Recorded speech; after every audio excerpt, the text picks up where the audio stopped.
Welcome to the Camaro Show, a podcast about all things Camaro and GM performance news. I'm Chris Frezza. And I'm Jason Debler. We're your hosts for this week's episode of the Camaro Show. Want to be part of our show? It's easy. Just leave a message on our voicemail hotline at 586-486-3182. So sit back, relax, and enjoy the show. And welcome back, everyone, to the Camaro Show podcast. I'm Chris. And I'm Jason. I'm Manny Katakis. We got a special guest, which we've had on the show many times before, and we're back for a special one-night exclusive. You know, who knows? It's just, Elvis just popped out and said, "I'm going to do a concert. Everybody show up." Here we are. We're back. What could possibly bring us back? Well, there was some pretty big news that dropped this week. Not completely unexpected, but big news. General Motors really, announced that they are ending the 6th generation Camaro as of January 2024. What? What? Just say it ain't so. I know. Well, I mean, we told you Who so. called it? Manny had the exclusive back in 2019, was it? 2019, and you know what they said? They were like, we don't comment on speculation. Okay. Don't comment on speculation. Fast forward to 2023, news drops, and it's as foretold. Well, everybody said we were full of it. Yeah. Everybody. And people kept just going on saying, oh, yeah, the Camaro's going to live on forever and all that junk, which they still are. We're going to get into that. We're gonna spend this entire episode talking about where we've been, where we're at, and where we're going. What went wrong? What went right? I mean, there's a lot of things. There's a lot of moving pieces right now. That's right. And I think let's start with the news. I mean, they said it's done. So anybody who's listening who doesn't think the Camaro is done, as of January 2024, there will be no Camaro. A 6th generation, a 5th generation, a 4th, there will be no Camaro. And General Motors, Chevrolet, has said that the Camaro story will continue in some sort, but they don't tell what kind of story, or if the Camaro will come back as a 7th generation, if it'll come back as what. But as we know, as of January 2024, it's going to be done. They're going to go out kind of with like a little bit of a bang. They're going to come out with a collector's edition car, which, Manny, you also let everybody know about many, many years ago. The only thing that surprised me was they released some teaser images, and it had a picture of a little panther in the R of Camaro. Mm-hmm. Now that harkens back to the original name, which the Camaro had, until CPAW, and then then they extinguished that name, and then it became the Camaro.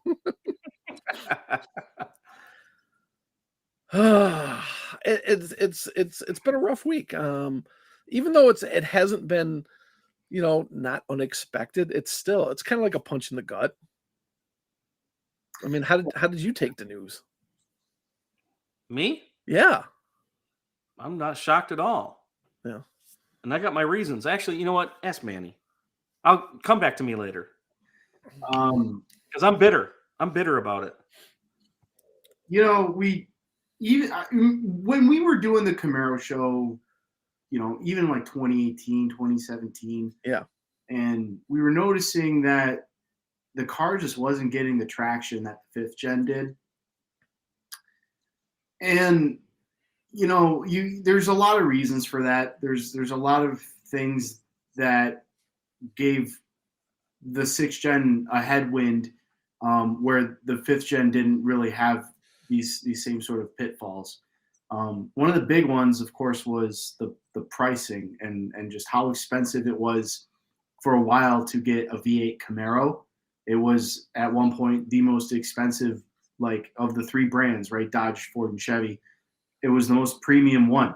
So you had people kind of disgruntled, maybe holding on to their 5th-gen cars or other cars, Yep. or going to Dodge. And for those kind of following years, you saw Camaro market share, even though the entire segment was shrinking, you saw market share erode pretty much directly to Challenger. And I believe in 2022, Dodge went 1-2 in muscle car sales with Charger and Challenger. Yeah. Now people are like, "Oh, it's Charger muscle car." Yeah, it is. It absolutely is. It's the same. It's got the Hemis. It's got the Hellcats. It's like what? It's not a sports car. It's a muscle car. So we included the Charger in our sales reports. I think it paints a bigger picture. Also, the C8 Corvette, the advent of the C8 Corvette, that car actually started outselling the Camaro, which is like, the price point between the two starting is vastly different. So what was really going on? Even as the segment was shrinking, even as they were losing to Ford and Dodge, well, Ford and Dodge were also losing sales too. And actually, the Mustang cratered last year. It had its worst sales year ever. And it's like, yeah, we all knew a new Mustang was coming. And by the way, we wrote about the S650 Mustang in 2020, right? We had the scoop early on S650. So, what's really happening in this segment? What's really happening in the muscle car segment? And I think a lot of it has to do with the advent of the performance truck and SUV market, where you have Bronco now, you have GM looking and offering a very broad range of off-road performance trucks. ZR2 is a pretty recognizable brand, if you want to call it at this point. There's a Colorado ZR2, there's a Silverado ZR2, there's soon to be a Silverado HD ZR2. And then also, of course, like the mirroring products at GMC, which take the form of AT4X. And then you got Ford, they've expanded the Raptor portfolio, and we've got a new Ranger coming. Jeep has basically covered all of its bases with as many different varieties of Wrangler you can build. And this is another thing that again, like this was a unique report on MC&T. We were able to interview an executive at Jeep, and one of the most revealing things he told us was that the number one trade-in for the Wrangler was pony cars. So a lot of people are, they might be just scratching their heads and be like, "Oh, people don't want muscle cars anymore." And it's more like, you can't look at it necessarily as one segment. It's more like there's a demographic, there's a psychographic that likes the fun stuff, and is probably the American-made fun stuff. So, if it's a Jeep Wrangler, if it's a Ford Mustang, if it's a Silverado ZR2, or if it's a Camaro, or if it's a Challenger, or if it's a Raptor, like that person is orbiting through products. And at the same time, when you look at the early 2010s, when muscle car sales were sort of at the peak, right? Like it was like 2012 or 13, I think that Camaro was just absolutely on fire. Mustang was also doing pretty good too. Like you had strong sales. So what happened? Well, I think what happened was millennials played a big play in this. Now I don't really have I'm just kind of connecting some dots here where, the millennial demographic got a little older. So you had to, no, Peter, they're not going German. You had to basically, as you're getting older, as you get a family, right? As you get a house, you get more utility. And so you kind of needed a vehicle that was going to offer all of those things. And if your life is getting bigger, if your lifestyle is getting bigger, you might have outgrown the pony car. So I think that's just what happened, where suddenly you had Camaro customers and Mustang customers, Challenger customers getting Jeeps and Jeep trucks. That way there's child seats. There's 4 doors. There's child seats. You can put your landscaping equipment in the back. Like it's just so there's a bunch of factors, and it all kind of orbits around that same budget, right? So with a Raptor costing as much as a Corvette, or even a Wrangler 392 costing as much as a Hellcat Red Eye, it's all just like they see this customer, they know they have money, they want them to be fun, and they're going into the space where it's off-road. Off-road is huge now. It's far and away, we're living in a golden age of off-road performance vehicles. So long as the EPA and CAFE and all these regulating alphabet soup governing bodies let us get away with it. Otherwise, it's gotten increasingly difficult to build V8 passenger cars on the regulatory side. And then you also have just this customer shift in taste going to off-road performance. Sure. Well, it's the buyer trends. It's been this ebb and flow ever since somebody slapped wheels onto a carcass of a body and shoved it out the door and charged money for it, right? We've seen it before.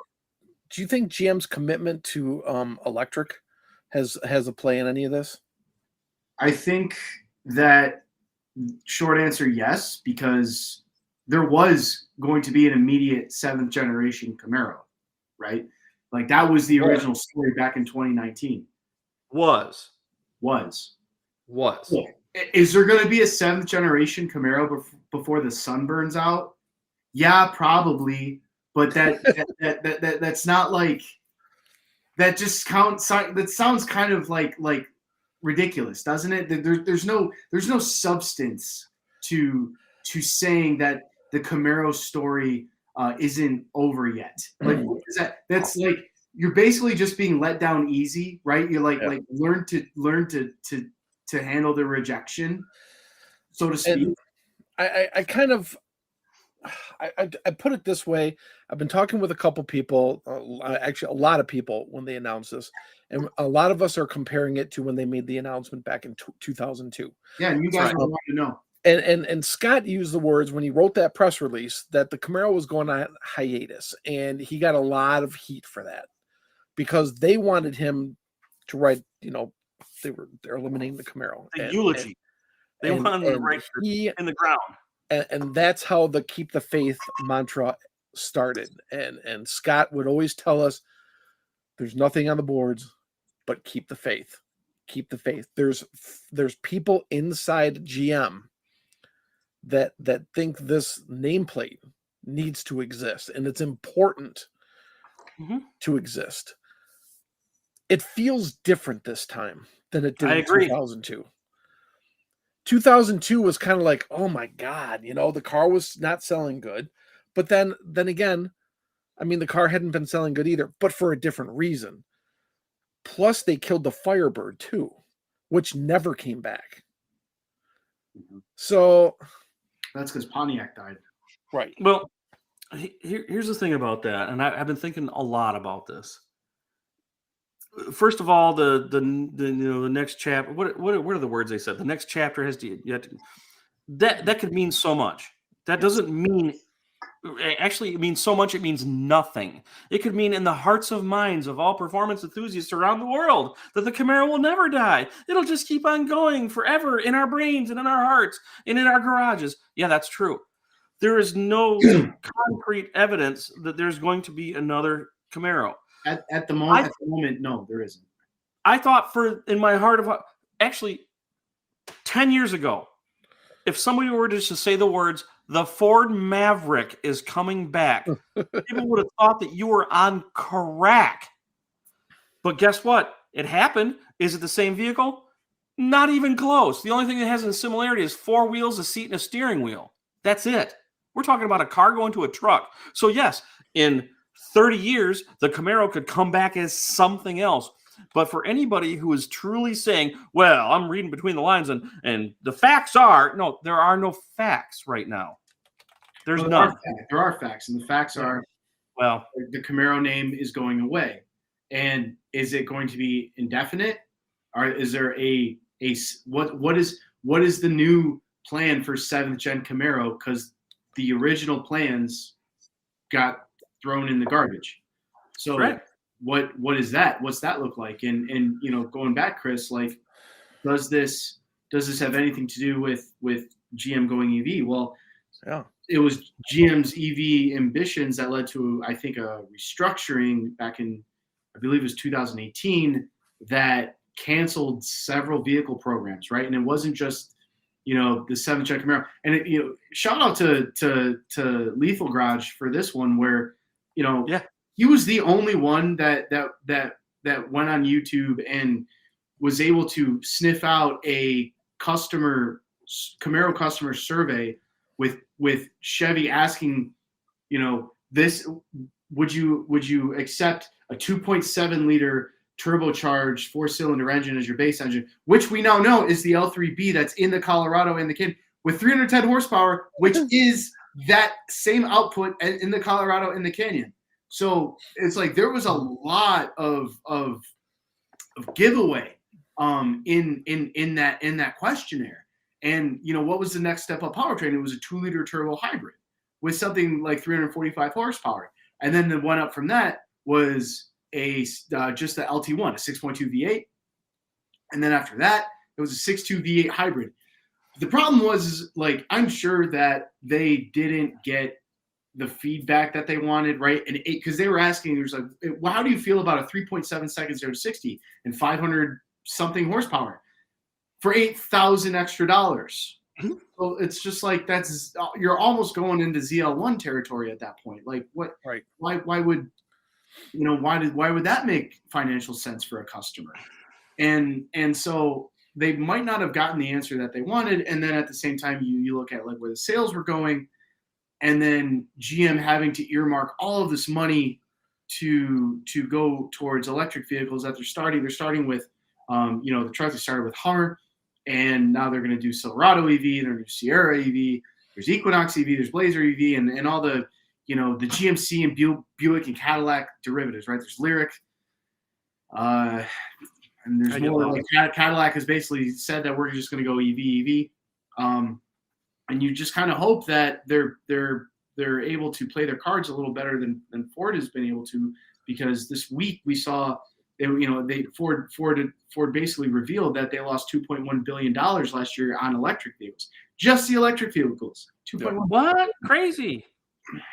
So it's definitely like this is very much like we're entering another era, I guess, of compliance mode, right? Where automakers are going to just do what they have to do to make lawmakers happy and keep selling their ICE trucks and SUVs, stuff that's actually profitable, stuff that's actually consumer driven, and stuff that is actually selling. So Camaro got caught in the crosswind, right? Unfortunately, it got caught in the crosswind because you had that. You had the advent of mid-engine Corvette, and the fact that the 6th gen Camaro was already playing too close to the Corvette sandbox. Like I think they made a strategic error early on by making it smaller and more athletic and more like a sports car. And sure, it was Motor Trend Car of the Year, but who cared? Nobody cared. It used to mean something. No one means nothing. Have you seen who's at Motor Trend now? It doesn't. No one cares. Like, is this still a magazine? Yeah, it's still a magazine, but it's just like in print. The opinions of these people do not matter. They don't matter.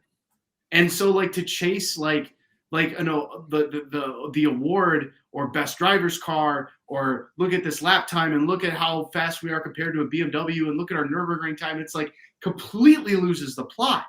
Completely. And then you see like Dodgers just like, hold my beer, watch this. And people resonated with that because they were the only ones that were like, this is a muscle car. This is what I want. Just give me as much power for the money as you can all the time. And it was a party over there for a while until basically the cops shut it down. And I mean, and Dodge really hasn't changed much since 2007. Yeah. Chris, remember when the 5th gen Camaro came out, or the actual facts came out, and we were doing the Camaro show then it was the CamaroZ28.com podcast, and the 5th gen the 2010 Camaro came out with such an explosion, and then we'd go through the sales figures every week. We're doing the show every month. Sunday or Friday? Oh yeah, every month. But we every do the month. show. Yep. And it was like, oh my God, the Camaro is through the roof, and the Mustang and Challenger. Well, guess what? Who's laughing now? Yeah, I mean, the Challenger was always at the bottom, but they were always steady. They always sold about the same amount. Yeah. Camaro was going through the roof. Mustang was kind of like going up and down, up and down, up and down. But yeah, and then it wasn't until about 2015 when Camaro and Mustang almost came even again. And then I don't even think they outsold Mustang when they unveiled the 6th generation. Not once. Not a single time. And this is where I'm going to start ranting. Can I jump in? Go ahead. When the 5th gen Camaro came out, Chris, what was the biggest complaint? It's too big. It's a fat pig. Fat pig. It's too big. It's a fat pig. I'll stick to my 3rd gen IROC. Yeah. And yeah, well, GM doesn't care about that, because your 3rd gen IROC doesn't pay their people. Right. I wish I had a 3rd gen IROC right now. Have you seen the value of this? Well, yeah, you get my point, Manny. So then, what happened? Okay, we hear you loud and clear. Let's go back to the drawing board, because we're already working on the 6th gen. When the 2010 came out, they were already working on the 2015. Right. Already. They were not screwing around. And they said, okay, we hear you. We hear from the disciples, which I'll talk about in a second. And we're going to give you what you want. And they did that. They made it smaller. They made it lighter. Yeah, sure. If you didn't adjust your mirrors right, you couldn't see. But if you adjusted your mirrors right, guess what? You could see. It's a little tiny bit of effort on your part. They made the car absolutely phenomenal. They improved upon it in almost every way. They did what you wanted them to do, and you didn't buy it. Why? Those same people that didn't write the check, that didn't trade their 3rd gen or 4th gen or 5th gen in for the 6th gen, are complaining about how there's not going to be a 7th gen. Well, you probably weren't going to buy it anyway, because you didn't buy the 6th. Why? It was a better car in every way. Every way. It was a phenomenal vehicle. Every single person who has tested it, drove it, raced it, said it was by far the best car out of any of the competitors. But and you're right. Missed the plot. But they missed the plot. I can point the finger at myself. I got a 2009 Corvette here. The thing is older than dirt now. I've been thinking about getting a ZL1 for 5 years. In fact, I was looking at a ZL1 when I bought this instead. I thought I'd do something different, and I stuck with it. I can't gripe because I didn't contribute to the solution. And sometimes I wish I had just one car, one man, one vote, right? But I think the other part is that not only did it get too expensive, the reason why people didn't buy it because it got expensive. Well, I got what you built what I wanted, but it's out of my price range. And Oppenheiser, Al Oppenheiser, the chief engineer for the 5th gen Camaro, used to say all the time, "Oh, you want that? How much are you willing to pay for it?" And he'd always get silence, always, because you want what you don't want to pay for it, but you just want it. It doesn't work that way. So I think what happened was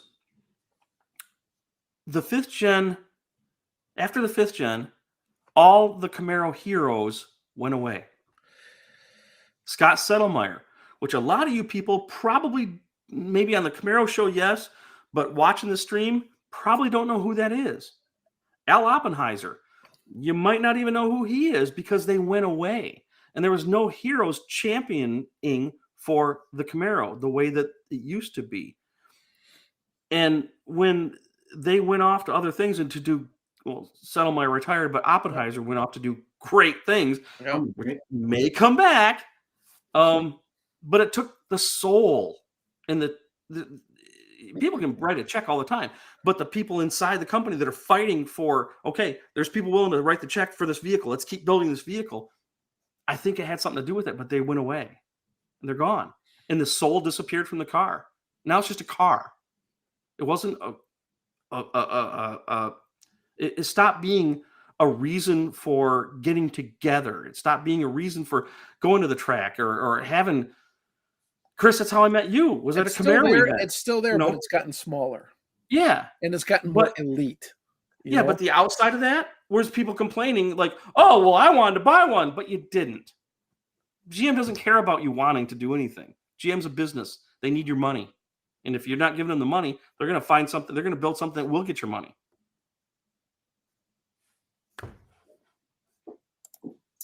And, I'm not generalizing everybody. Linda, good to see you again, by the way. Yeah. But I'm just saying, I'm part of that group. I can't complain. I have no right to complain. I'm sad, but I can't complain. I'm very sad. Because I didn't buy the damn car anymore. My last Camaro was a 2010.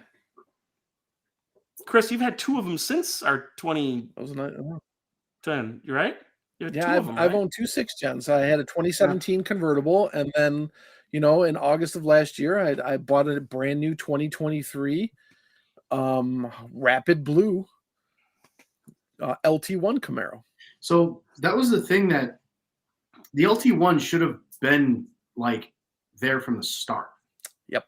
Right. And that has to deal with that has to go with what you had said initially, is the pricing. Yeah, it would have ended sooner because people are like, another $3,000 or $4,000. Forget it. Yeah. So, I mean, LT1 now, as long as you can get one, is now the cheapest V8 car you can get. It's the best bang for the buck you can get. Oh, good! It's such a good value. Like, it's cheaper than even the 5.7 Hemis at Dodge. It's cheaper than that because it has to be. They got to move product. Well, I mean, it's not like they're trying. They're not trying to move ZL1s. They're not. Because there's no heroes in. There's Settlemyer. If you can see that. Oh God. There's two huge things we always heard on the Camaro show. Number one was pricing. Number two was, why isn't GM advertising this car? Well, when you have people championing the car, you don't need to advertise it. That's right. We're the mouthpiece. When you had the 5th gen come out and you had Transformers propelling this car into the stratosphere, you don't have that right now.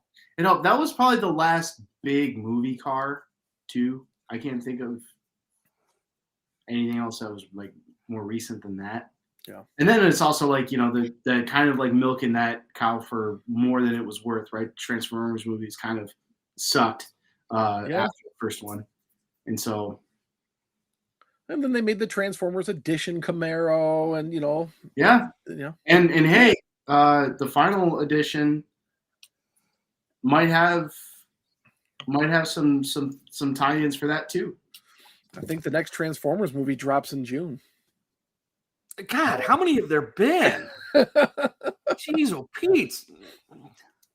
Yeah, that was all I remember. And little did we know, like they teased the 2019, the ugly refresh. Yeah.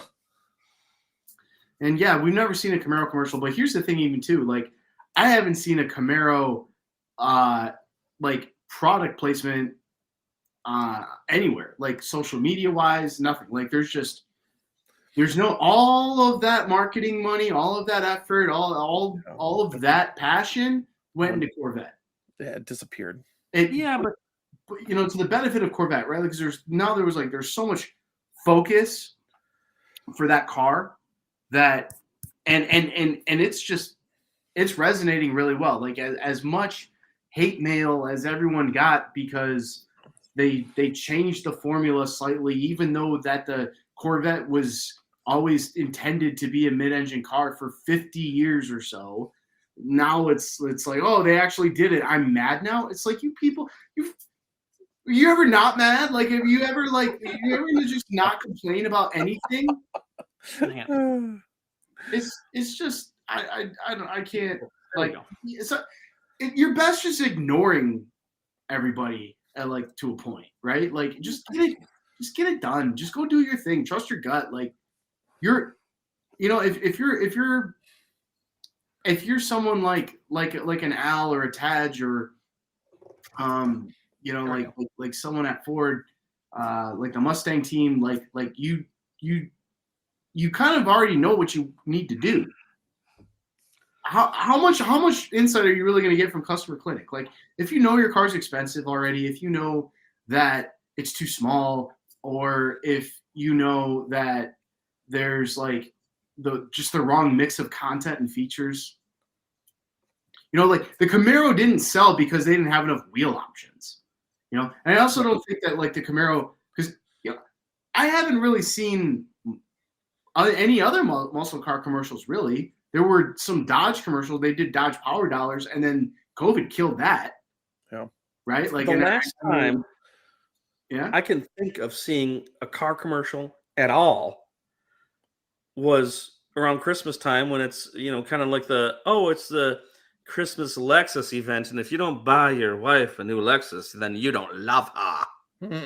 Or something stupid like that. Like they come out of their $3.5 million house, and there's a $250,000 Lexus in their driveway with a big bow on it. They're like, oh my God, that's so unrealistic. It's stupid. First of all, and also like cable TV is just largely taken over by pharma advertising. So oh, and food. Holy crap! The Wendy's triple double. Sorry, Chris. The last time I think a Camaro commercial was out was for Super Bowl, and I can't remember if that was 2012. Is when they were, they had the guy, he was pounding on the car, and it turned into a Transformers. They had the one where the guy was like, best day ever, when the guy thought, he gave him the Camaro, and it was the neighbor's Camaro for graduating. Do we want to talk about the rumors? Yeah, let's cut the crap. Okay. Yes. That whole marketing speak, because I've seen a lot of I've seen a lot of people of like, if Camaro doesn't come back with a V8 engine in it, I'm never going to buy it. And there's no replacement for displacement, and you can take your EV crap and shove it up your whatever. Well, that ain't going to bring the car back. Nope. They don't want to hear that. They want to hear, oh, if you build it, I am ready to write a check. Period. They don't want to hear, well, you did that, but if it had this, I'll write a check. Well, they're like, it's too late. We've already got a multi-million-dollar plant up and running, so we spun it up because of what you told us before that you'd buy, and that's not good enough for you. So now we got to change it again.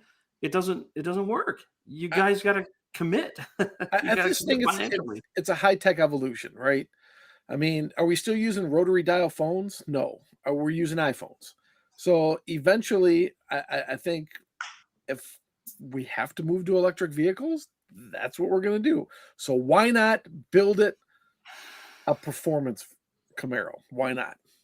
I think the more and more research I do about BEVs, and again, like executives don't really necessarily like Stellantis, Toyota, pretty vocal about, the direction of where the industry is going and what it means if everyone is forced to just build electric vehicles. Very cost intensive, right? Like 40 to 50% more cost on average per, we'll say, like vehicle segment. So like if you got a C segment SUV, one's gas, one's electric, one's going to be at least 40, 50% more expensive to make. And then of course, like, what does that mean MSRP wise? Like, cause if you want to keep your margin, you're going to have to charge up. And then it's also like, where's the volume really going to go? Like what, because right now I think it's at like 12%. And is it at 12% because there's just more of them? Yeah. Why is there more of them? Well, because automakers have to make them, right? But it's just like, if you look at the after sales, right? If you look at the secondhand market, what is really holding value? What's appreciating? Again, it's stuff with V8s, it's trucks, it's SUVs, it's stuff with accessible ECUs, which is something that the Camaro actually has. So like I'm not gonna say that an electric Camaro is even a good like idea or a solution. I think that it's like, yeah, Maverick came back as like a pickup truck 30, 40 years later. It might have to be that, for enough people to just like not care anymore. Or at that point, again, the spirit is gone.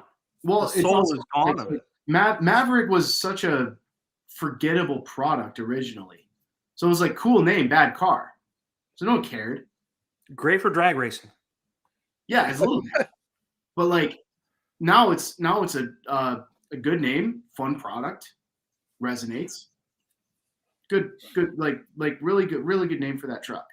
I gotta think that 90% or more of current Maverick buyers didn't even know that it used to be a little 2-door coupe from Ford in the 60s and late 60s, early 70s. My mom's first car was a Maverick. Well, like Stellantis might bring back Dodge might bring Dodge, because Plymouth isn't around, but they've got the CUDA trademark. Mm-hmm. What's going on there? Hey, my first car was a Dodge Charger. A 1983 front-wheel drive hatchback Dodge Charger with a 2.2 Power Hog. It wasn't a Charger Dukes of Hazzard Dodge Charger, and it sure as shit wasn't the 4-door current Dodge Charger that everybody drives like a-holes around the highways here in Nashville driving. Because everybody down here, if they're driving like an a-hole, they're pretty much driving a modern Dodge Charger. In fact, I rented one for a business trip, and I can see how they could drive like a-holes driving one because they're easy to drive fast and like a-holes on the highway. Good car for that. I'll say this much about that though, right? Like the whole street takeover and driving like maniacs, like that is, I think it's just going to accelerate things to a very like, hardline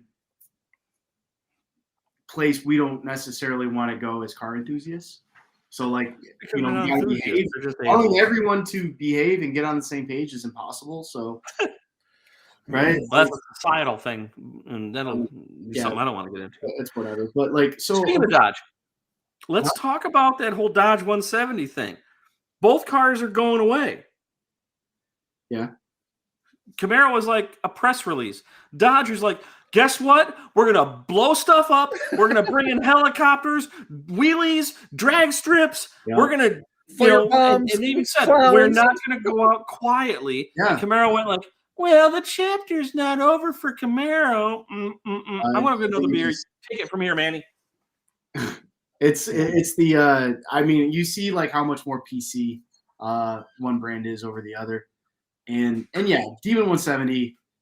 It's 1,025 horsepower car. That's emissions compliant. It's street legal. That's crazy. Has an 8.91 second 0 to 60 time. Or quarter mile, excuse me, 1.6 second. It's faster than a Tesla Model S Plaid, right? And it's just like, I love it. It's just it's so bonkers and insane and just so on the mark. And it's absolutely because it's so absurd. And like you saw the MSRP of that thing, it's like before all taxes, destination fees, it's like $96,666. Yeah. So under $100,000, you got 1,025 horsepower. Granted, you're not going to find one. Ever. I've already seen people who say that they've got allocation for it, charging $300,000 for them. Not surprised. These markups, man, they're something else. But I think, like you see what this segment is about. Like, go fast, straight line, drag race. Like it's a knuckle dragger segment. Don't make it anything else than it already is. Like making Camaro a sports car. Not a good look. Not a good look. So Dodge goes away with the Challenger and the Charger. They're done. Camaro's done. And so like they're calling it the Banshee, or the concept was the Banshee, but there's probably like, if you were to slice up, and this is what the folks at Dodge were telling me, it was like, if you were to like slice up a pie into like 3 pieces, you'd have this like some that are like, yeah, let's go. So 30% of your customers are like, we're in. 30% are like, maybe. 30% are like passionately like opposed to it. So what that also means is you only have 30% of your customers saying yes. Right? Like that's what that is 30% are like yes. So how do you parlay this success that the brand has had that they've celebrated and enjoyed the past decade or so into vehicles like an electric quote muscle car and an SUV like the Hornet? That's not Mopar muscle. That's not Hemi V8 pop. Like they're like, where the Dodge customer is, they're gonna scatter. Who's gonna grab them? Mustang. It's probably gonna be but it's also like reluctantly Mustang, right? Like exactly. Like reluctantly Mustang. They would rather drive a Mustang than drive an electric car. Right. Is what, and these people, you get, this is too, like this is a fiercely loyal, it's supposed to be a fiercely loyal segment. The trucks are also a fiercely loyal segment. So if you feel betrayed by your brand, right, you feel like you have every right to commit like, an act of rebellion. Right. And that's, I believe, what's going to happen. Because a lot of Dodge customers are going to rebel and they're going to go to S650. Yeah. But if you look at the price on a new Mustang, it ain't cheap, right? It's got that same, because they made it more of a driver's car too. They kept the proportions. It didn't shrink. The cabin space didn't get smaller. None of that stuff went away. It's the same size, but it's going to be a better car to drive. And a lot of people think it looks like a 6th-gen Camaro. A lot of people think it looks like a 6th-gen Camaro. It's like they lowered that belt line. Like, hey, I'm sure. Why wouldn't they? I'm sure that the Camaro was a very obvious benchmark for them, and less so the Mopars. But when you're the only, right, when you're the only like place in town. Yeah, if you're the only V8, if only car on the block. If you're the only burger joint in the county, it doesn't matter what you're cooking. Who's your competition? Yeah. Just like 2002. I was actually working for Ford in 2002 for Ford's marketing agency, and they were making a big deal out of that. Camaro's dead. There's no competition for the Ford Mustang. Blah, blah, blah, blah, blah. They made a big deal out of it. And well, I guess just justifiably so. Allows them to produce crap because they got nobody to benchmark against. Yep. I don't think the new Mustang is going to be a bad, there's no way it's going to be a bad car. Can it launch without any hiccups? I don't know. It's been shaky for everyone lately. Like it has been for the past 3 years. It's been really, really hard to launch a product. GM. They're kind of in a holding pattern, getting the new midsize trucks out. Look what COVID's done to the entire automotive community. Well, it's wild. It's like this industry is so fragile, clearly, that it takes so long for it to bounce back. And Settlemeyer used to say that. Well, he didn't say fragile. He said fragmented. Used to be the big three: Ford, GM, Dodge. Done.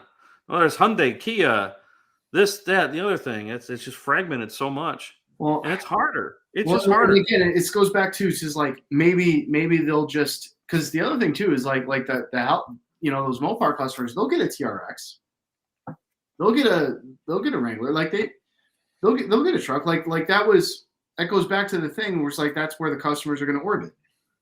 They're just not going to go back into muscle cars because they're not necessarily there's not necessarily going to be any. And these cars too, and think about it like over time. Think about like the genesis of the muscle car.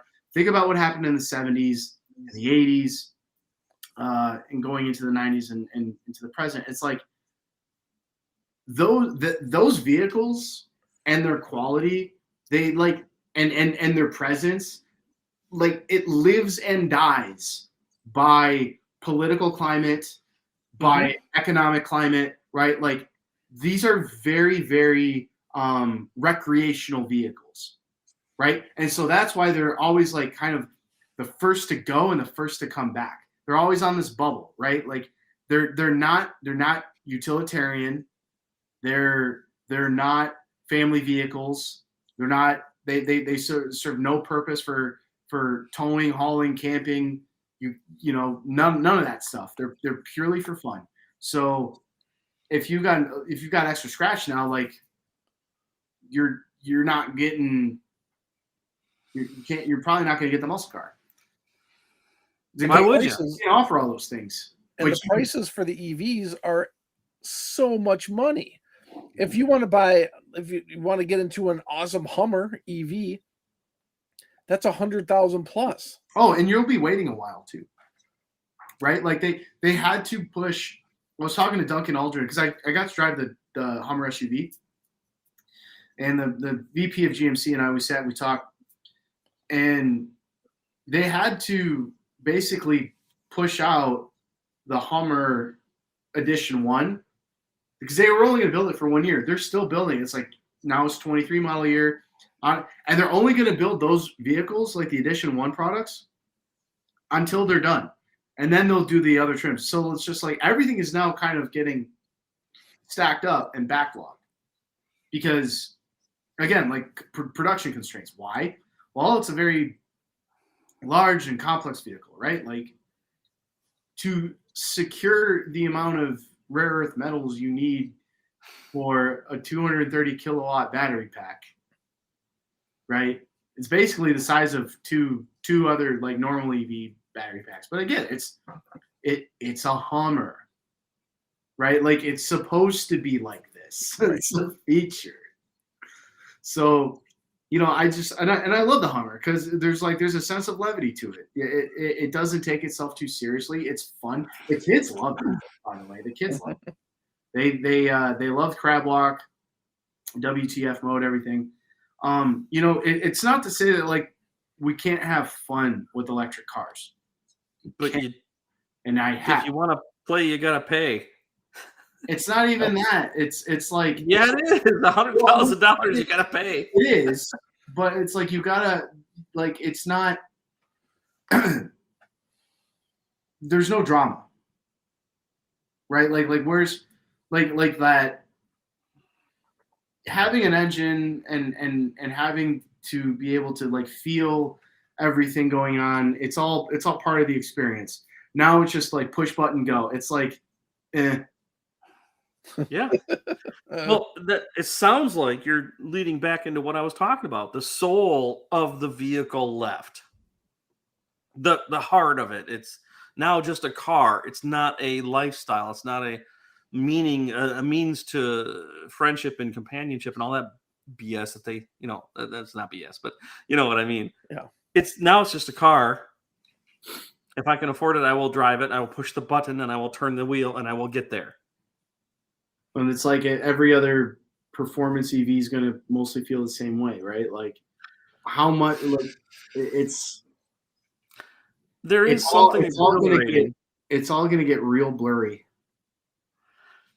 I hope this is where I'm going to get a little more positive though, because you guys know that last fall I went over to a friend of a friend's house and he had a 1963 Corvette split window, 100% original in every way except the battery and the belts and the tires, but everything else was perfectly original. And he had something to the effect of a $30,000 insurance policy on it. And we're like, you need to insure this thing for about $300,000 or better, and I got to sit in that. That's awesomeness number one. But awesomeness number two was when he took me for a ride and let me drive his Rivian truck. I had a blast driving that thing. That thing was kick-ass. Yeah, it is push button, put pedal to floor, steer truck, but it's still fun. And it would harken back to when I got to ride in a Tesla. I'm like,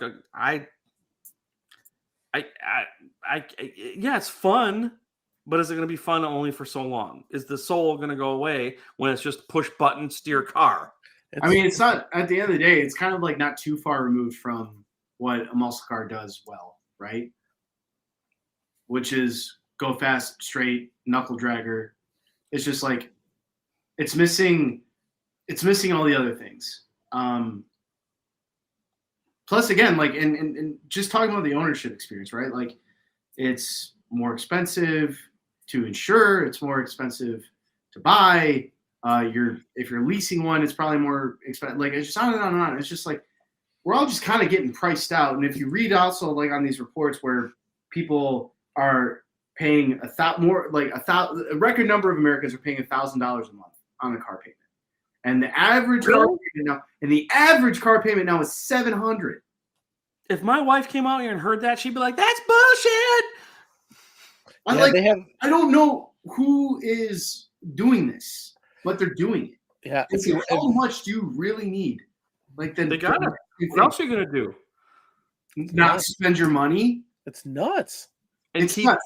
And hold on to your used car. The OEMs are just they are. Look at nothing and like it. You own nothing, you will eat the bugs. I want a hamburger. No, I want a cheeseburger. So you'll get nothing and like it. You own nothing. You'll be. But it's just like we're so darn leveraged with these things, and the OEMs will just take our like they're just like, yeah, we introduced new pricing, and it was responded to like, well, it's like, what? It's like, guys, I think there's a bubble. I think they got bills to pay. They got bills to pay. They got bills. Yeah, they got EVs to pay for. But again, like, how are you going to do that? They have pressure to succumb to financially. Use those words. That's it. You know what? They're going to use those words. And in the current market trends, we have pressure to succumb to financially. Therefore, we are raising the price of all of our vehicles by X amount of dollars because it makes business sense and all that bullshit. Plus, I need my stock options and all that. Okay, so let's go back to Camaro. Yeah. Okay. I want to go to the highlights. So do you want to go? I want to go over these rumors. I had to debunk. I wrote this lovely article today just for this occasion, actually. All right. This is where we get good, everybody. Come on, pay attention. So all right. Blah blah blah blah blah. We opened this up. It was like, oh, it's not the end of the Camaro story. It's like, if you wanna hold the bag on that, if you really want to hold the bag on that, I'm not gonna stop you from holding the bag on that. Like, the rest of us know how to take rejection, I think, a little more in stride. And like otherwise, you see like Camaro SUV rumors, Camaro sedan rumors, Camaro brand rumors, and so I go like line by line on musclecarsandtrucks.com, and I just like, as the guy who has been bulletproof on the reporting years ahead of when GM wants to make the news official, and I'm sure the same people back then were calling me some sort of like rumor monger and fake news man and whatever. Chris, what is it? The quote? What were you accused of today? Not even being a human. That a robot wrote the article. Yes. Yeah. So I had ChatGPT write this for me, and through ChatGPT, we were able to debunk that there is no Camaro SUV coming. Like, it's just that it's not coming. Cringy vlogger. No. I use those words, and then they hey, whatever. I'm not going to give that person anymore. They use it on us. I'm not going to give that person any more. I'm not giving that person any more breath. So there's not going to be a Camaro brand, right? So there's not, and therefore there's not going to be a Camaro SUV, and there's not going to be a Camaro sedan. What is going to happen instead, right? Instead of a Camaro SUV, there's the Blazer EV-SS that has 557 horsepower and 648 pound-feet of torque. That's a lot.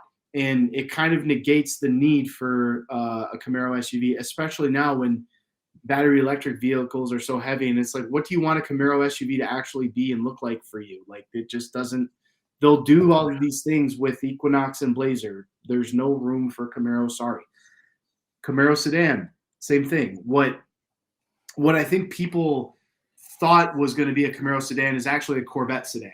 And it's an electric Corvette sedan that they're going to go after the Porsche Taycan with. I think they were thinking the same because of the Mach-E. They're like, oh well, Mustang has an electric sedan. Why doesn't Camaro do the same thing? Because Ford doesn't have a Corvette. That's it. Fair. That's fair. You know, Keep talking. I'll be right back. So because Ford is able to expand these nameplates, and they've done it in a way more organized way, right? Like, because you saw it with Bronco Sport, all these trim levels, a whole family of vehicles. Same thing with Mustang. You got Mustang Mach-E, and they played their cards right well with that. And it's like, yeah, even though Ford is losing money, they're able to keep the formula of the V8 muscle car going because of the Mustang Mach-E, right? Like that was the plan. GM probably got caught flat-footed on that. I don't know. Either way, and we mentioned this before. I think we mentioned this back when you first reported the news, or even before we reported the news. And it's just like the Corvette and the Camaro were eventually going to be at odds with each other, and they were never going to get rid of the Corvette. No. So it always served the Camaro well to play in a sandbox that was away from what the Corvette was doing, and 6th Gen didn't do that. Camaro Hybrid, we talked about that a little bit. That was the original plan for the 7th generation Camaro, and it would have been a 24, 25 model year car, and it would have been pretty cool. It just would have been expensive. It would have been an easier pill to swallow, nonetheless, than a Camaro EV or even canceling the Camaro. Right. I probably would have still complained though, because it's just like, yeah, it's cool, it's too expensive, because that's pretty much what I say about literally everything these days. Yeah, it's cool, it's just expensive. Like, what? When are we going to come to work? That's why I like the Maverick so much, because it's kind of like the only vehicle that feels like it's a return to sensibility. Simplicity. That too. But it's a sensible product, price-wise, everything. Then there's the Camaro. So, no Camaro EV sedan, no Camaro EV SUV, no Camaro brand, no souped up, LT4 finale happening, which I think we talked about. But is there going to be a Camaro electric coupe? As if to say, like, is there going to be something to rival the electric Dodge Charger that's coming out? Probably the most plausible of all of it, where I can say that I know for sure the other things aren't happening. I'm not going to flat out go and be like, at the time of this writing, there's zero plan for an electric Camaro coupe, because I think there is, from what I'm told, there is, but it hasn't been, pushed into like the green light yet. It's not anything that's left a whiteboard, right? So there's a very big difference between what's proposed and what is approved. And things that are proposed they're wild, right? Like the spaceships, and right. It could be anything. So there's no, because it can be anything, it means nothing. Do you think a leadership change at General Motors could change that? Do I think a leadership change at General Motors can change? I would be reluctant to say yes, because at this point, the devil you know is better than the devil you don't. And I think Mary Barra has done a pretty good job as a CEO in terms of keeping the company solvent and on the course of profitability, which is what a CEO is supposed to do. And I can also say that of all the CEOs in the past, how far you want to go back? She's been the best one. That's not a crazy thing to say. Like, who's a better CEO in the past 40 years, 50 years even, than MTV? It's like, and it's just kind of like, I understand that not a lot of people like her, but I was like, who is better? Her job isn't to be liked. It's not her job. It's not, and it's not to be liked. Although, I mean, it does help. It definitely will increase morale, right? Like, it's going to make people want to work for you.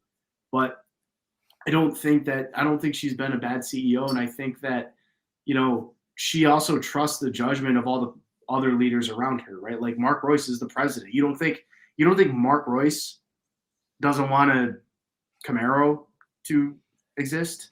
Well, that's what I meant. Like, if say Mary Barra, she decides she's going to retire, Mark Royce becomes CEO. I mean, he's a big performance guy. Well, yeah, a lot of his ideas that have come to fruition are things like Z06, C8 Z06, and the LT6 engine, things that a lot of people seem to like. But I don't think that his influence is already as big as it's going to be. I think he can call the shots on product already, and it's just they had to make a judgment call. Cars not selling, they need to restructure for EVs. They need to streamline the company, and they laid off a bunch of people. Fast forward to the present, and I don't know if like people are fully subscribed to what GM is doing, decision wise. Like, but what are they going to do? Just because, like I said, we're entering an era of compliance again, and they need to build these vehicles that comply, that make money. Well, they have to try to make everyone happy, which is they're not in the happiness business. They're in the money making business. And I'm guessing if they don't make money, they go under. What I mean by that is you got to make Washington happy, and a customer's got to be satisfied enough to even want to buy the product, right? Like, which is probably why they're investing in new V8 engines. So we can talk about that. It is probably exclusively going to just be for trucks, right? And that sucks, right? Because it's just like, they've got everything that they need to make a new Camaro. Like they can still, the Cadillac sedans aren't going away. They'll go away, but not as fast as people think they're going to go away. And you've got a new V8 engine coming. You just make the Camaro a little bigger. You add the new V8, 2.7 L3P as the base engine. You do what you can to keep it simple. Undercut the Mustang as much as you can. Everyone's happy. I don't think that the trajectory is so far down a certain path that for them to pull all of these levers and get this to happen would just be, I don't know. I'm looking at the EU. Okay. All right. Sean, thanks for posting that link of the GM board of directors. I'm looking for anybody. Meg Whitman. She rings a bell. Yeah, she used to be the CEO of HP a long time ago. Yeah. Yep. So I got one from these people are not car people. Well, yes, they're car people, but they're business people. Boards of directors don't exist to be car people. Like they're not in there. You bring in like multi-disciplines from across industries, right? And that's how you get a board of directors. It's not let's get a bunch of fun guys drinking beer on a Saturday night from Detroit to run a company. That's how it started, but that's not how it can be today. Well, if there's a lesson to be learned, don't go public. Yeah, right on. I mean, if the market research, like all those people on Sean, thank you again for posting that link to the GM board of directors. And I won't disagree. Chris, do you remember meeting Mary Barra back at Superfest? It's We're just sitting down chatting with her. Little did we know that she would become the chairman and chief executive officer of GM at the day. She was just great. Think she about was it. Sharp and all that. Guys, Mary Barra was head of product when the Camaro Z28 came out. Yep. So we were sitting in front of a ZL1 and we were talking about the ZL1 and what was coming next. Chris and I could not talk about what was coming next, but we knew that the Z28 was coming next. Yeah. But when her role shifted to chairman and chief executive officer, she had to say, I don't care about what is awesome or cool. She drove a got Camaro to make money. The other thing too is like she drove a Camaro, and she's on record as saying that was her favorite car. Yes, I asked her that question at the New York Auto Show. So, everyone gets hung up on her as a reason that Camaro is going away.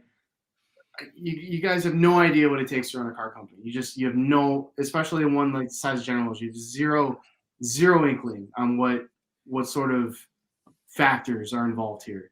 Here's what I'll say. All these people on that board of directors page that Sean linked to, if they had defining evidence that if you take a giant watermelon and you put an engine in it and put 4 wheels on it and it would sell, they'd make it a car. That's their job, to make the money, to sell the cars that people buy. I hear you.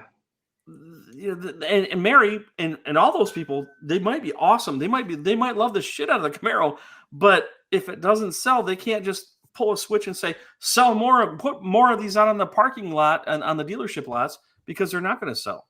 And they haven't been, and that's why the car is going away. I mean, the last 2 years, all the chip shortages have really, really affected the Camaro. Oh, that's a big influence. You can't sell what you can't make, and that's exactly where Camaro's been the last 2 years. I mean, I think in 2021 they only sold 12,000 units, if that. And the fourth gen sold more than they did in the final year. And that's so what's the big shock about what's happening today? That's crazy. Hey, here's what I want to do. I made a prediction that yes, they do, Scott. Chris, hit that quote. Hit that quote. Okay. There we go. As a person that used to work for GM's advertising divisions and their contractors, there's actually signs that said, if you drive a GM vehicle, you can park here. Otherwise, over there. There's still some loyalty there. Yeah. But I want to talk about predictions, because Muscle Cars and Trucks predicted or used facts and data to say, at this time, there's no 7th gen Camaro. And this is going back to 2019. And Manny, as you being the editor, you took a lot of heat for that, and you held fast. And guess what? That is still true today. That was also when we launched the site too, and that was the very first article. I believe. No, the very first article was the ECU of the C8 Corvette. Oh, okay, yeah. That's right. That's right. And I took a lot of heat for that too, right? Because they're like, they'll figure it out. They'll figure it out. We'll get 1,000 horsepower car. It's just like some, and they're all broken. Yeah, there's hacky ways. They're all under a tarp in a California garage. You get one run. It's like, oh, look at twin turb skis. I got my. Yeah, and what's her face and all that. But here's where I'm going. There was a while back when Chris and I were still doing the Camaro Show podcast on a regular basis, and I had when this goes right back to what I was saying before about key people in the Camaro program that had significant influence going off to do other greater things. One, and I mentioned Al Oppenheiser. Al, if you're watching this, that's right, me and you, buddy. He went off to do phenomenal things. Manny, what did Al Oppenheiser go off to do? Hummer program. And I said, you know what? It'd be really cool if Al were to come back to the Camaro team, because Al was the chief engineer for the 5th Gen Camaro. It'd be kind of cool in the future. One day, way off in the distance, Al would come back to the Camaro and bring that Hummer EV technology to Camaro. Chris, remember that? I used to say this all the time. Like, it'd be really awesome. Camaro Manny, walk. no facts. We don't have the facts, but just speculation. How close, how far off could I be? I think you'll see a Camaro with crab walk before 2035. With crab? Why would you crab walk on a Camaro? Did everything, dude. So you can go down the drag strip sideways. I have such respect for Al. Al's such a good guy, great engineer. That's his job. He's a phenomenal engineer. And he did such great things for the Camaro, along with a lot of other people. And I don't want to discount that by my cynicism, but I would love to see Al back having a hand in another Camaro one day that might be on a dry erase board in some executive office someday, that might get exclamation marks written next to it, or might get wiped away with a paper towel. That's where we're at, right? Yep. Okay. Those are the facts. Yep. It's just an idea. Yep. Yeah, I mean, you got designers playing with things, concepts, ideas, but you know. What is the status of GM right now as a whole? Are they still all working from home? Is there some people in the office? Is there some people at the Renaissance Center? They announced a mandatory return to work policy late last year that started early this year. People were not happy. Well, yeah, and I saw a lot of people reporting from the Renson saying, hey, all the businesses are wondering when this return to work policy is actually going to be enforced because there ain't nobody here. So as far as I understand, it didn't apply to all departments, and it also came down to your boss. So if your boss was like, you don't have to, like, we can Zoom this, like, because the thing is too is like a lot of people, you know, they took that to heart. They said, just like how some people are taking to heart that this isn't the end of the Camaro story. and a lot of people took to heart that says, like, you said we could work from home. I moved to Traverse City. Like, I live in Grand Rapids now. I they had major changes in their lifestyle from this shift of not having to go into the office all the time. Now, if you're a development engineer and stuff, like, you didn't leave, you're not too far away from Milford. Like, you're still kind of you're still kind of there. Or if you can only you only have to show up like 2-3 days a week, you definitely didn't sell your house, right? Like, you might have invested more in the cabin up north, but you didn't sell your house. But other people were also hired, not having to ever even have lived in Michigan. Wow. That I know of. I know someone that lives in North Carolina. They never had to even move. They work for GM. Damn. And they don't work at like a key facility or anything. They're in like comms or marketing or something. Like, Chris, are you 100% back in the office now? Oh yeah, I've been. Every day. That's what I thought. Manny, I've been what since about you? Are you 2021. going to the office, the muscle cars and trucks corporate offices these I'm days? 100% in the office. I never left. I've been working from home for about 4 years now.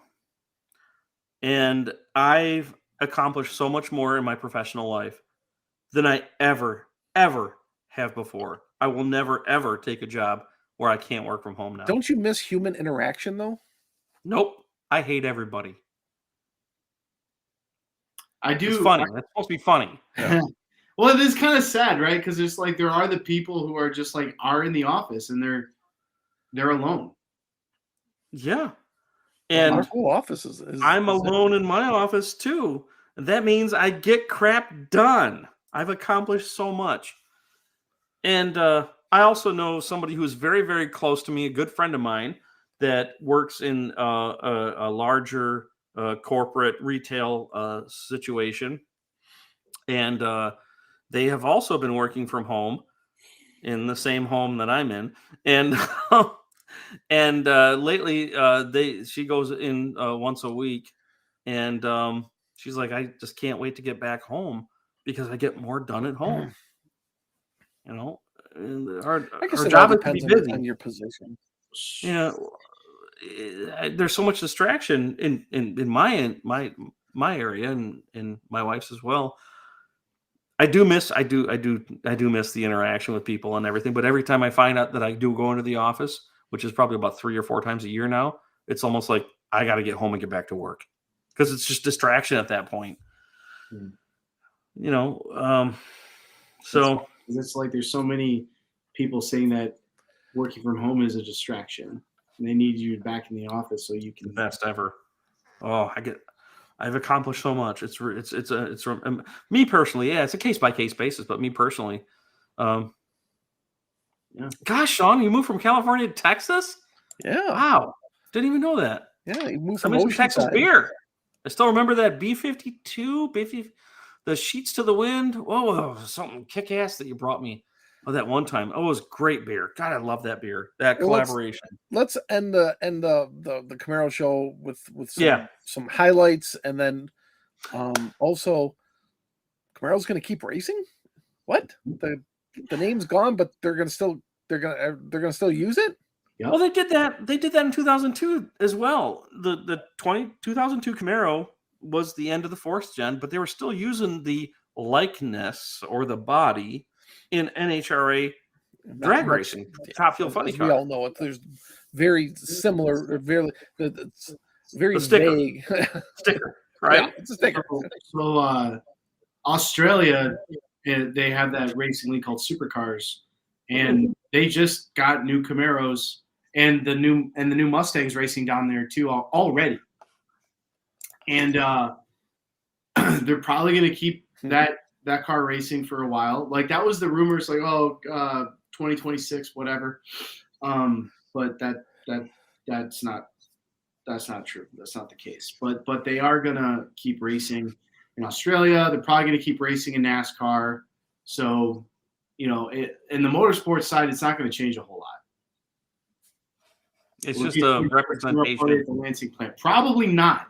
No, I mean, it'll January 2024 is when the last one's supposed to roll off the assembly line. So, I mean, that's a winner. It's all going out with a whimper, my man. It's just Here's a funny little story, Chris. I think you know this, but if you don't, a long time ago, I was a material handling engineer when I was in my mid-20s, and I designed some of the conveyor systems that moved Cadillacs down the line at that very plant.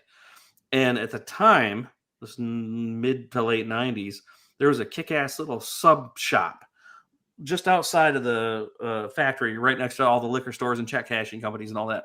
And they made some kick-ass sandwiches. And so we go there for lunch. That's if I were to look into my crystal ball, that's where the party's going to be. It's going to be everybody going, okay, guess what? I got to go to the unemployment line. But first I'm going to grab a quick sub here. I had to look at a map to see the name of the sub shop. Again, if it still even exists. But they make great sandwiches. And then I'm going to go over to the liquor store. And then I'm going to figure out what I'm going to do with the rest of my life. That's the party. There's going to be a signing of the last car or something, and that hood is going to go into some museum or somebody's office. We'll probably take the car and put it in the Heritage Museum. Yeah, which is great. But all those people, the fine, as Settlemeyer would say, the fine men and women of General Motors, they're going to move on to something else. I want to show you guys something.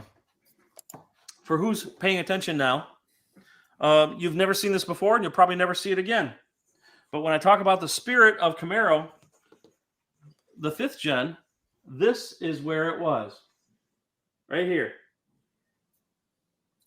These are all the disciples, of which my name is right over there. There it is. Right there. Right there. I really wish that GM had continued on with the disciple program. Not with me, or not with any of those other 14 people there, but just continued on saying, what do you want out of this car? What should we do with this car? What should we not do with this car? Maybe, I don't know. I like to think that if they had, there would be more input where they could keep the car going. Even if it became a 4-cylinder turbo, the LB3, Manny, right? L3B. Great. If it sold the car and made the money and it made the shareholders happy, keep it going. And maybe that's what's going to happen. Maybe that's what they mean by the whole next chapter or whatever. I think the Camaro as we know it is dead. The spirit is gone. The soul is gone. The people are gone. It may come back as a new something or other, but as we know it, that's it. That's what I think. And I hate to say it. It hurts to say. Some of you know me well and know that how much it does hurt to say. Yeah. Chris, I mean, you and I have been doing the Camaro thing for half of our lives. I mean, we got together in 96 and it's been that way ever since. In the spirit of pure enthusiasm, we got nothing out of it. Literally. We got to kind of put our little thumbprint on some things here and there. We got some kick-ass experiences. That's a fact. But oh yeah. Is there another chapter? I sure hope so. But for anybody who is reading too far between the lines, please don't spread false rumors because that just gives false hope. And that sounds negative. Keep the faith, sure. Settlemeyer would say that. Keep the faith. But time's got to change. Yeah. We all got to change. And now I'm going to go into some sort of poetry. Some really world-class cars in the last since the car came back in 2010. And then they went, when they introduced the 1LE car, best bang for the buck 5th gen, I think you could buy. Without a doubt. And only a $3,500 option, maybe even less than that. 1LE. Yeah, it was a tax return. Yeah. I remember. I think my review on that was something that was the best way to spend your tax return. I think I drove it in April. Yeah. Then the ZL1, and then the killer track car of a Z28, which the 6th gen never got. I love my LS7 Corvette. I love this car, and it's not a Camaro. I am part of the problem. I'll be the first to admit it. So highlights though. Looking back at Gen 6, for me, phenomenal car. It all happened, I think, in the second half. So LT1, paid attention. Oh, the LT1. LT1. The fact that you could get the ZZ632 Copo. Right? I don't know if you guys have been paying attention to this one, but the Garage 56 Le Mans car. So they're taking a NASCAR Camaro and they're speccing it to where it's got lights and mirrors, and they're going to just race at Le Mans with it for 24 hours. And it's going to be no shit. And they've got it's Jimmy Johnson, Jensen Button, and one guy that's won Le Mans once or twice already. It's a star-studded. Jensen Button is he's an F1 driver, and he's driving this truck around Le Mans for a couple stints. It's going to be maddening. I saw the car at Daytona when I went down there last month, and man, it's going to be like it is. This is going to be a once in a lifetime type of thing. How can we see that, Manny? The Garage 56 Camaro? Uh-huh. Well, there's plenty of coverage on Muscle Cars and Trucks. And if you visit the Muscle Cars and Trucks Instagram, we did a reel on it. And if you're on the Muscle Cars and Trucks Facebook page, that's another one. Or you can buy a plane ticket and you can go to Le Mans for yourself.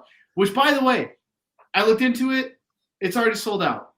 Wow. 160,000 plus. Sold out. Gone. Done. Good grief. Yeah. That's awesome. So the spirit of performance vehicles is still alive. It's just people put their money elsewhere. Yeah. Well, the racing has gotten pretty exciting this year because there's so many new entries. And this Camaro is only racing at Le Mans, and it's only racing at Le Mans once. And this is how Chevy's goodbye. So I am ready to bail out for the evening because I have some landscaping to do in the morning early. Shift in perception. But Chris, good to see you again as always. Of course, we talk every other day. Thank you all for watching. I'm going to bail out. If you guys want to keep going, feel free. But Manny is, of course, thank you so much for your insight and knowledge on that. MuscleCarsAndTrucks.com is the place That's where we're at now, guys. Head over there. Otherwise, you never know when an episode of the Camaro Show will pop up like this one every 2 years or so, 3 years. I don't know what's big news. The last one. Chris, hit the Christmas box. I would like to. Ding, ding. I would like to talk about the Le Mans Camaro in June if it does well. All right, maybe we'll be back. We can do that. We can totally do that. It'd be fun. But if you want to see us do that, you got to leave us a comment below, or don't call the podcast line. Don't call the podcast line at 586-486-3182. Don't call that number. Is it still active, Chris? Yes, it is, and I still own the number. Don't call it.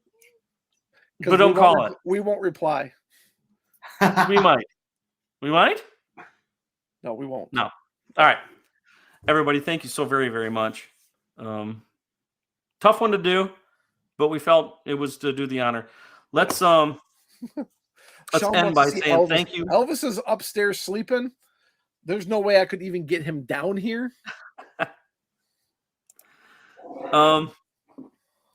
I want to end this by saying thank you all to those who know who we are, first of all. And second of all, thanks to everybody on behalf of all the men and women of General Motors. Thank you. Thank you all. Your job might shift. You might have other things to do, go from car to car, but there's still spirit in the car, no matter how long it does or doesn't get produced. Well said. That's all. That's it. Until next episode, guys, we'll see ya. See ya.